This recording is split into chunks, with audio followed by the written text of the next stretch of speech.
जिस समय सतयुग, त्रेता और द्वापर निकलने वाला था तो कलयुग के कुछ चिन्ह दिखाई दिए। और महाराज तो कलयुग के चिन्ह दिखाई दिए तो वेद व्यास जी ने भगवान से प्रार्थना की है और कहा है कि प्रभु ऐसा कुछ करो जो कलयुग के भक्तों का कल्याण हो सके।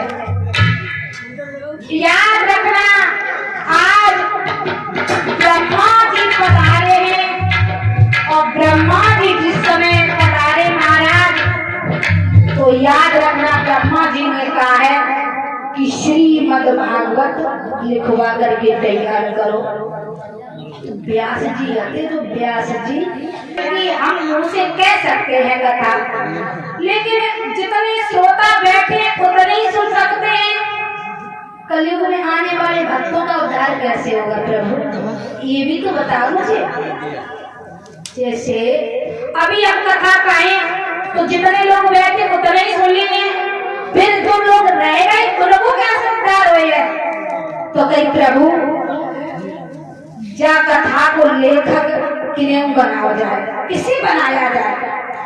तो ब्रह्मा जी ने कहा है कि देखो व्यास जी इस कथा का लेखक गणेश जी को बना, गणेश जी को इस कथा का लेखक गणेश जी को बना। भैया गणेश जी में सुंदरता तो नहीं है, गणेश जी में सुंदरता तो नहीं है। याद रखना, इंसान कितना भी गोरा पीला हो, कितना भी सुंदर हो, कितना भी सुंदर हो, अगर उसके अंदर बुद्धि नहीं है तो वो किसी काम का नहीं है।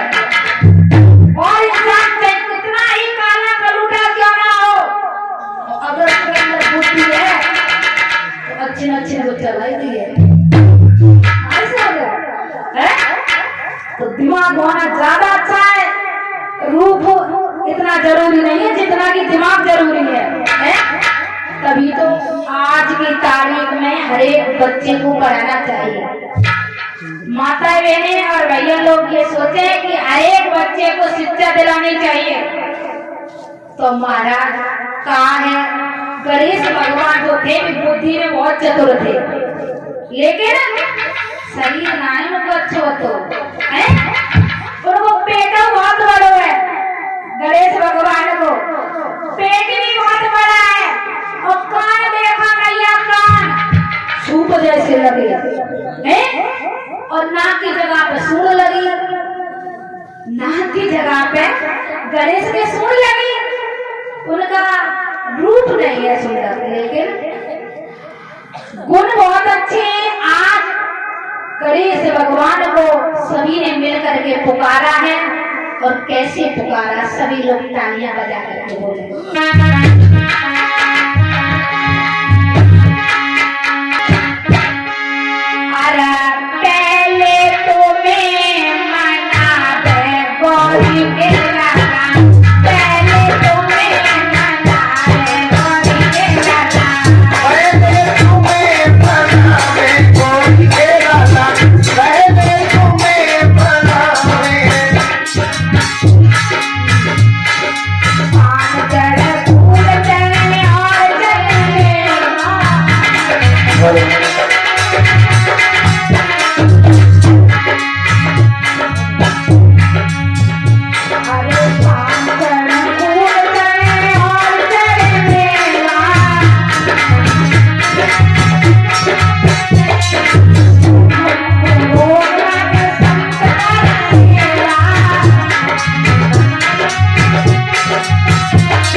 आज मैया गणेश जी का आगमन हुआ तो गणेश जी कहने लगे हम तुम्हारी कथा लिखने को तैयार है, लेकिन हमारी एक शर्त है, उतनी देर तक तुम्हारी कथा लिखिए जितनी देर तक तुम मुंह से बोलोगे, और जिस समय तुमने अपनी बारी को ध्यान दे दिया उसी समय हमारी लेखनी बंद हो जाएगी। ध्यान रखना, लिखने को तैयार है।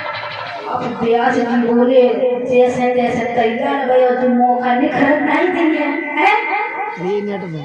अब जो मौका निकरण नहीं दिए तो व्यास जी बोले महाराज तुम्हारी शर्त है तो एक हमारी शर्त है, एक हमारी शर्त है कि तुम्हारी क्या है कि हमारी क्या शर्त है महाराज, ये माँ सभी जीव है और हमको इतने बड़े भगवान तो है जो हमसे गलती ना हो, ये माँ सभी जीव है, पता नहीं गलत शब्द भी निकल जाए तो तुम ऐसा ना करियो अच्छे अच्छे छेदे लोग खराब निकला तो महाराज अगर गलत शब्द मुंह से निकल जाए तो उन्हें आप सोच और समझ के लिखेंगे, बिना सोचे शब्द हमारी कथा नहीं लिखेंगे, सोच समझ के लिखेंगे और ऐसे लिखेंगे आने वाले कलयुग के लोगों का कल्याण हो सके। और कैसी लिखना प्रभु सुनो, तुम्हारी शर्त है तो हमारी शर्त है। क्या बोले हैं व्यास जी?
श्रीमद् भागवत बना के महाराज तैयार कर दे।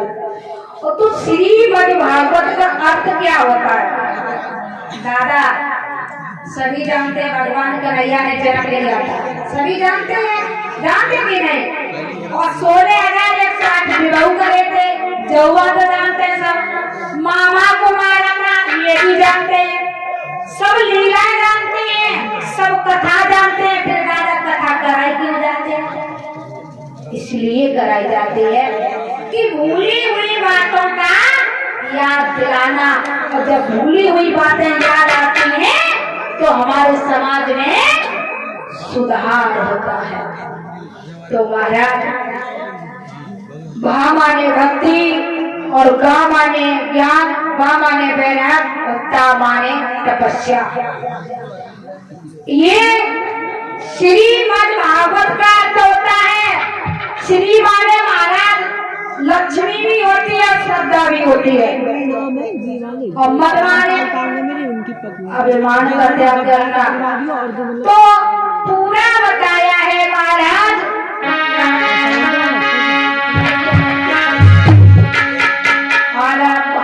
के कहें से खुल जात भाग जीवन के, के कहें से गुमान मिट जाए, और पाके कहें से बलबूती पड़ जाते हैं, उल्टा के कहें से तकदीर बदल जाते हैं। ये भागवत है, वो जीवन के भाग्य खोल देती है। आज महाराज कहा जाता है जहाँ पर भागवत होती है वहाँ पर पवित्रता होनी चाहिए, और 7 दिन के अंदर महाराज उड़द की दाल और बैंगन की सब्जी नहीं खानी चाहिए। क्यों? इनमें शनि का प्रभाव होता है। 7 दिन के अंदर उड़द की दाल और बैंगन की सब्जी नहीं खानी चाहिए। और हमारी जो कलश वाली कन्याएं हैं वो सुबह व्यास गद्दी के उठ के परिक्रमा लगाएंगे नहा करके। सोई जाड़े बुखार आई है जुकाम 5, 7, 9, 11, 21 जिसकी जितनी श्रद्धा 108 तक लगा जाते हैं, लगवा देंगे, परिक्रमा लगाएंगे। और शाम को अपने अपने कलश के पास में दीपक रखेगी, घी का और आटे का बना करके। घी का जलाएंगे, आटे का दीपक बना करके। इतना काम है कलश वाले कन्या को।